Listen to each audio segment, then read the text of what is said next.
confession is where Jesus really convinces us how much he loves us. Because I give him the worst part of myself, and he gives me his love. I tell him the ways in which I have offended him, and I've rejected him, and been ungrateful for his love, and he gives me his mercy.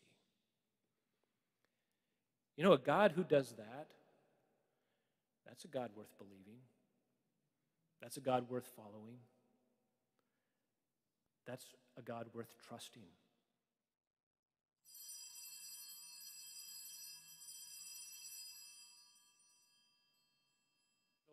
So when we talk about confession, we're really talking about this relationship that the Lord deeply desires with us, right?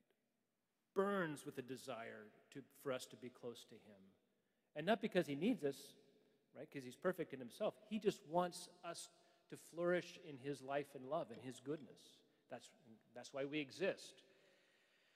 So why confession? Well, if we think about it and think about kind of this example, the wounded relationship, right, or severed relationship, we can be aware of, like, there's this deep human need to articulate our wrongdoing. There's a deep human need that what I've done wrong, I need to somehow get it out. I have to say it.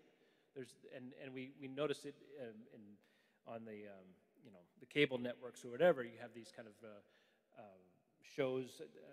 I remember shows, especially like kind of in the 90s and early 2000s, where it's kind of these come on and tell all sorts of things. There's like this. It kind of is indicative of this profound need to be able to articulate our wrongdoing. And what it's really for is the problem of sin after baptism. Right? We know that when we're baptized, original sin's washed away. If we have any personal sin, that's washed away too, and we're incorporated into the mystical body. But guess what? And this is one of the things that the early church had to grapple with. What happens when I sin after baptism? You see what Jesus had already established in establishing his church. He gave us the way to deal with sin after baptism. And that's the sacrament of confession. Is that when I go to confession, part of that is articulating my wrongdoing, but the fact of going there, I'm confessing my faith in Jesus Christ, confessing my faith in the power of his love and mercy. To go to confession is a confession of faith. And flowing from that,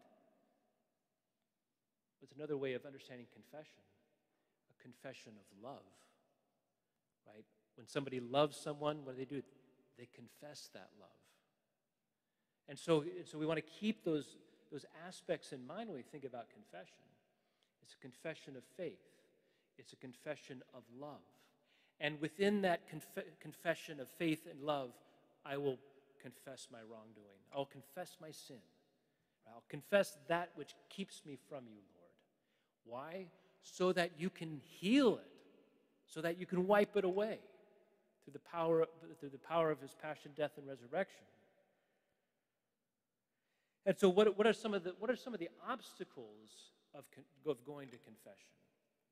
Think about that. What is it when you think to yourself, "Gosh, I really should go to confession"? What is, like, something happens here? Like, It could be just simply, "Gosh, I don't know.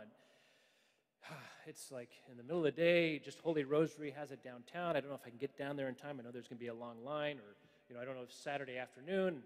I don't know if I'll be able to get in." So there can be the busyness sort of thing. There can be kind of a pride, like, why do I really need to go to confession? It wasn't really that bad. Why do I have to confess to a priest anyway? I could just confess to God directly. Or fear. And I think this is probably the biggest obstacle to confession is fear.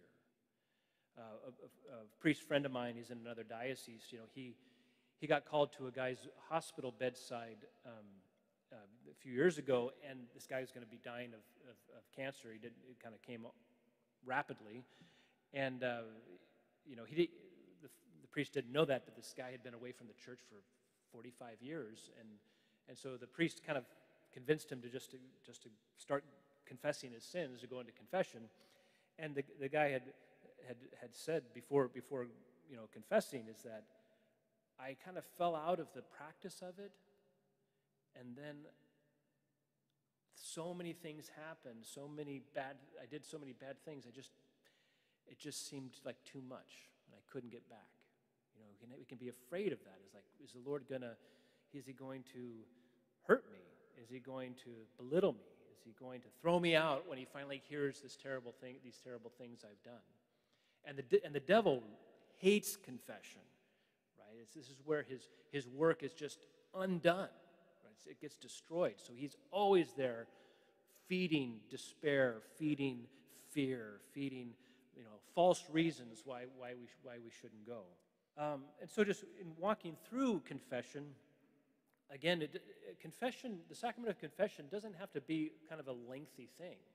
Even if someone's been away from the church for years and years and years. So I reconciled somebody on their deathbed within this last month.